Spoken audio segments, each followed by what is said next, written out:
காட்டில் உள்ள மிருகங்கள்லாம் சந்தோஷமாக இருக்குது. அப்போ திடீர்னு மனிதர்கள் இந்த காட்டை நகரமாக்க போகிறாங்கன்னு கேள்விப்பட்டோன்னே, நம்ம அந்த காட்டை எப்படியாவது காப்பாற்றணும், நம்ம எல்லாரும் ஒற்றுமையாக செயல்பட்டால் கண்டிப்பாக காப்பாற்றலாம் அப்படின்னோடனே, யானைகள்லாம் என்ன பண்ணுது, பெரிய பெரிய கட்டைகள்லாம் எடுத்து மனிதர்கள்லாம் வராத அளவுக்கு தடுக்கிறாங்க. அடுத்தது மான் கூட்டம், முயல் கூட்டம்லாம் அப்படியே புழுதி புயலை கலப்பி யாருமே வராமல் தடுக்கிறாங்க. ஆமைகள்லாம் என்ன பண்ணுது, அந்த நீர்நிலைகளில் சத்தத்தை எழுப்பி அவங்கள வரவிடாமல் பண்ணுது.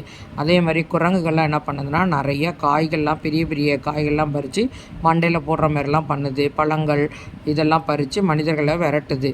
அதே மாதிரி அடுத்தது சிங்கம் எல்லோரும் நம்ம ஒற்றுமையாக செயல்படணும் அப்படின்னு சொல்லி எல்லா விலங்குகளுக்கும் சொல்லவும், எல்லா விலங்குகளும் பயமுறுத்தவும் மக்கள்லாம் பயந்து அடித்து ஓடி போயிடுறாங்க.